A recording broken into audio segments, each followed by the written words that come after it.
Hello and welcome. I'm Ijoma Onyato. Tonight,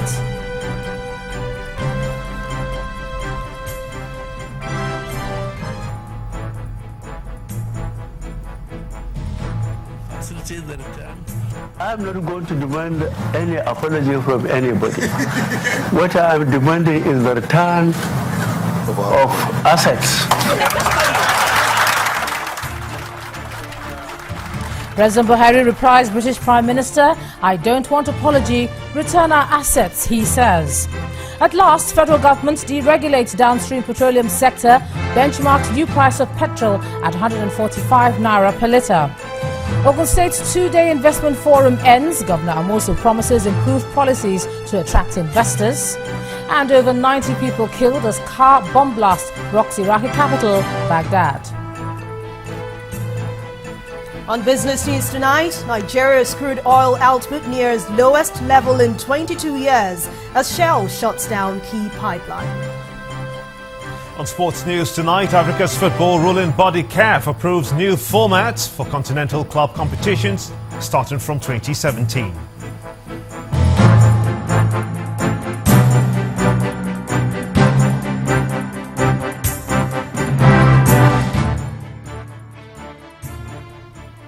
The debate on whether or not to deregulate the downstream petroleum sector appears to be settled now, as the federal government today announced a new price regime for premium motor spirits, commonly known as petrol. The pump price is now benchmarked at 145 naira per litre. After a meeting of various stakeholders presided over by the Vice President, Professor Yemi Oshibajo, the Minister of State for Petroleum, Dr. Ibe Kachiku, explained that the meeting reviewed the current fuel scarcity and supply difficulties in the country. We'd like to warn our viewers that the visual you're about to see contains flash photography. Following a detailed presentation by the Honourable Minister of State for Petroleum Resources myself, it has now become obvious that the only option and course of action now open to the government is to take the following decisions. One, in order to increase and stabilize the supply of the product, any Nigerian entity is now free to import the product subject to existing quality specifications and other guidelines which will be issued by regulatory agencies. Two, all oil marketers will be allowed to import PMS on the basis of forex procured from secondary sources, and accordingly PPRA template will reflect this in the pricing of the product. Pursuant to this, PPRA has informed me that it will be announcing a new price band effective today, and that the new price for PMS will not be above 145 naira per litre. We expect that this new policy will lead to improved supply and competition, and eventually drive down pump prices as we have experienced with diesel. In addition, this will also lead to increased product availability and encourage investments in refineries and other parts of the downstream sector. It will also prevent diversion of petroleum products and set a stable environment for the downstream sector in Nigeria. Now, we share the pains of Nigerians. Indeed, we do. But as we have constantly said, the inherited difficulties of the past and the challenges of the current times imply that we must take difficult decisions on this sort of critical national issues. Along with this decision, the federal government has in the 2016 budget made an unprecedented social protection provision to cushion the current challenges. We believe that in the long term, improved supply and competition will drive down these prices to a point where they're manageable. In the meantime, the Nigeria Labour Congress has described the increase in petroleum prices as the height of insensitivity and impunity and has vowed to resist it. The NLC, in a statement this evening, says that given the harsh economic situation Nigerians are going through at present, the least expected of the government at this time is another policy measure that will further make life more miserable for Nigerians. It states further, quote, "The latest increase is most audacious and cruel in the history of product price increase, as it represents not only about 80% increase, but it's tied to the black market exchange rate. The NLC urges the government to revert the prices to what they were and would insist that the increase with very small measure remains legitimate." Now, the President has been reacting to the comments made by British Prime Minister David Cameron that described Nigeria as fantastically corrupt. President Muhammadu Buhari, who was speaking at the Tackling Corruption Conference, which is a pre-summit event in London, told his audience that he's not going to make any demands for an apology from anyone. The President notes that what's uppermost in his mind is the return of assets and funds stashed away in Britain and other countries back to Nigeria. Our presidential correspondent Chukwuma Onekose reports from London. As a prelude to the main summit, over 70 senior government officials, civil society organizations and members of the business community gather here at the Marlborough House for a conference tagged Tackling Corruption Together. Mr. President, should Mr. Cameron apologise? President Muhammadu Buhari joins them as the keynote speaker. He says under the rule of law, he will fight corruption even if his feathers have to be ruffled.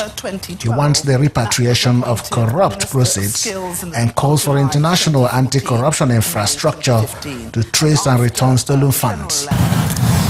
This evil practice is manifested in the plundering and stealing of public funds, which are then transferred abroad in secret accounts. I therefore call for the establishment of an international anti-corruption infrastructure that will monitor, trace, and facilitate the return of such assets to their countries of origin.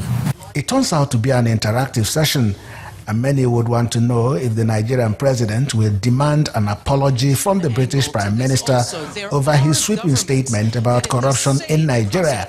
I'm not going to demand any apology from anybody.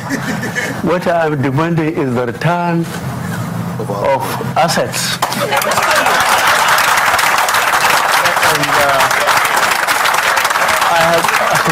I have already mentioned how Britain really led and how disgraceful one of the Nigerian executive was. He has to dress like a woman to leave Britain and leave behind his bank account and fixed assets, which Britain is prepared to hand over to us.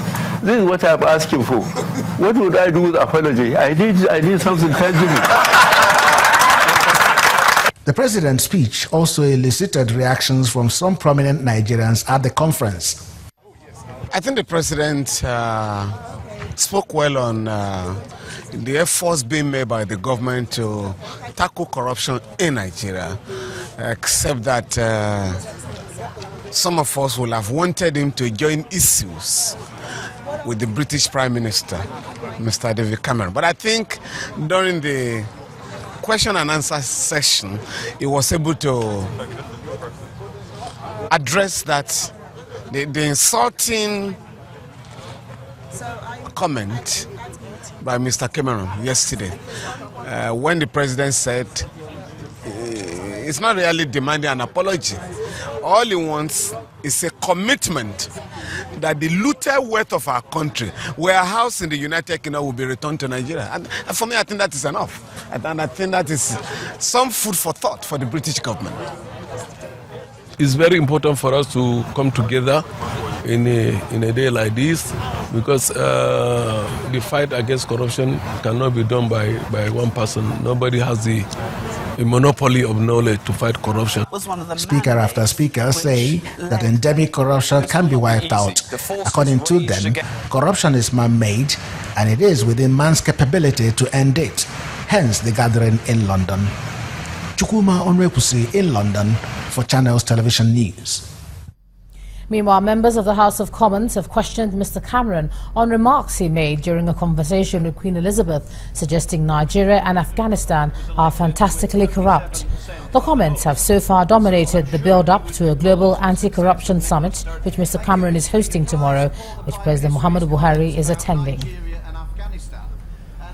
Like Nigeria and Afghanistan, their leaders are battling hard against very corrupt systems and countries. And in both their cases, they've made some remarkable steps forward, and that's why I'm so keen to welcome them to the Anti-Corruption Conference here in London. But where I part company with my honourable friend is I don't think it would be right to withdraw the aid that we give, because frankly, the problems in those countries, they come back and haunt us here, whether it is problems of migration or problems of terrorism and all the rest of it. We are a country involved in a dangerous global world. And I see our aid budget, 0.7%, alongside our defence budget, 2% of our GDP, as ways of keeping us safe and prosperous in a dangerous world, as well as fulfilling our important moral responsibilities.